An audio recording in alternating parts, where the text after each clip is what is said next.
Bonjour, nous sommes de retour sur le plateau du Matin TV au Salon international d'agriculture de Meknes. J'ai l'honneur de recevoir une charmante dame qui nous vient d'Allemagne. C'est Stéphanie Sohm, directrice de Groen Marques, qui accompagne plusieurs entreprises allemandes présentes ici au SIAM.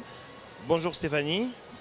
Bonjour Karim. Et bienvenue sur le plateau du Matin TV. Merci beaucoup, merci pour me recevoir ici. Le SIAM, c'est une découverte ou c'est... Le SIAM pour nous c'est une tradition. C'est la 9e participation allemande. Pour moi personnellement c'est la 7e.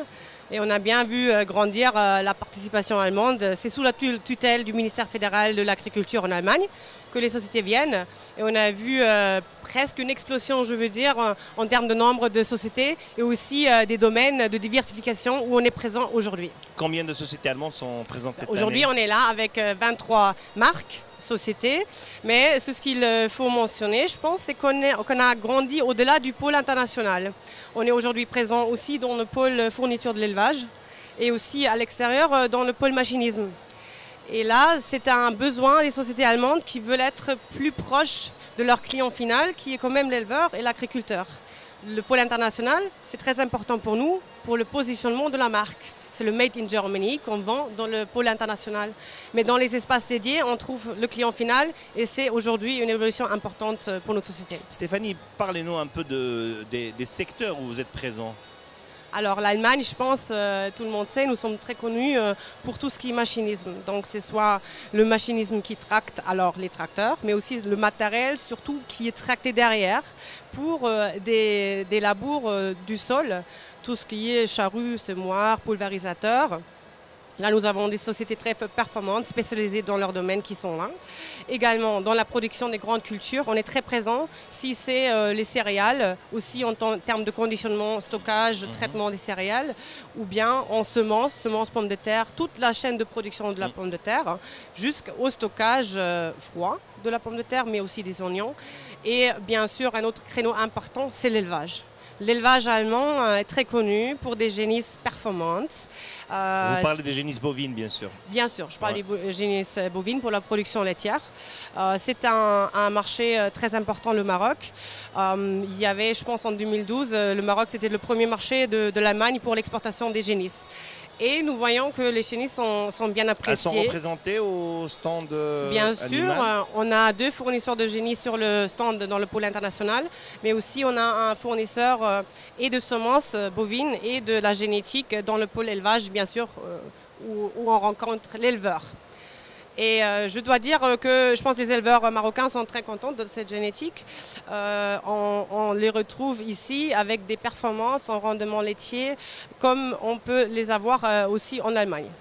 D'accord, très bien. Stéphanie, parle-nous un peu des énergies renouvelables. Est-ce que c'est un domaine qui vous intéresse? Je pense, bien évidemment, ça intéresse l'Allemagne. L'Allemagne, c'est, je dirais, le pays un peu à la tête d'un mouvement qui est la transition énergétique, c'est-à-dire de sortir à moyen terme des énergies fossiles, exactement. Dans notre cas, c'est aussi le souhait de sortir de l'énergie nucléaire. Ce n'est pas maintenant le cas pour tout le monde. Mais pour nous, on a donné une priorité, l'Allemagne a donné une priorité à cette politique. C'était déjà début des années 2000. Avec des encouragements justement pour les investissements aussi de l'énergie renouvelable décentralisée. C'est-à-dire aujourd'hui ce qu'on voit au Maroc, c'est excellent. Le Maroc s'est mis en tête d'une évolution en production d'énergie renouvelable, mais à très très grande échelle. Si vous voyez les projets solaires, Ouarzazate qu'on vient d'inaugurer, c'est des installations importantes de plusieurs centaines de mégawatts. Par contre, le mouvement en Allemagne, il se base sur les très petites installations. Nous sommes aujourd'hui à 70 gigawatts installés en énergie renouvelable, dont la moitié est en possession d'un individuel. Donc l'État allemand a donné beaucoup d'encouragement à ce que l'individu se convertisse en producteur d'énergie verte. Et je pense que ça serait aussi une voie pour le Maroc. Et là, on est en train d'entamer aussi cette voie, d'ouvrir cette possibilité pour que aussi les petites structures et l'individuel puissent contribuer à cette transition énergétique.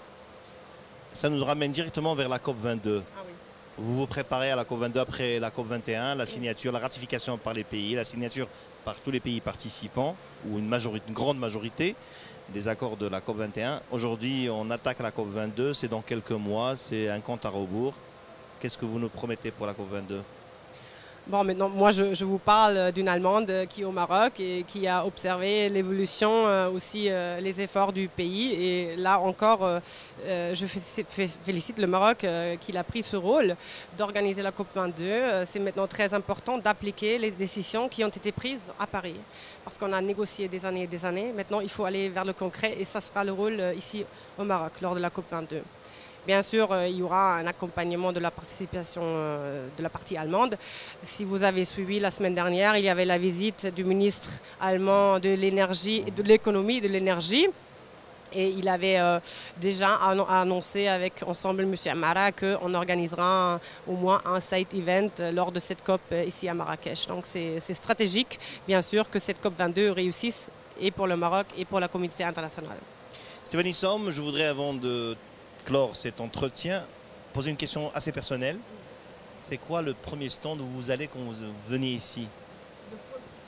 À part votre stand, bien sûr, c'est quoi le premier stand? Vous avez un coup de cœur, vous allez visiter rapidement.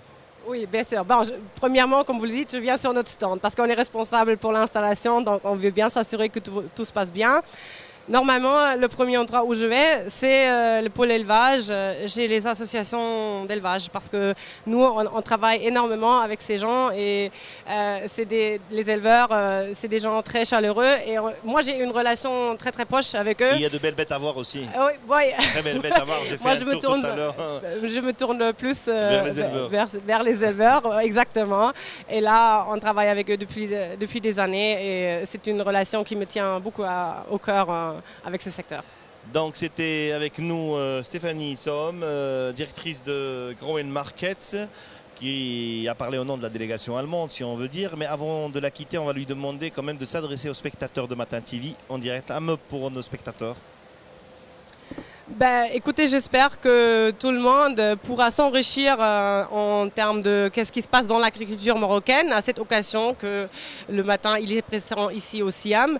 Et il y a beaucoup de choses à dire sur l'agriculture, c'est un chantier énormément important et j'espère que tout le monde apprendra avec vos efforts ici quelque chose, comment l'agriculture joue un rôle important pour le pays.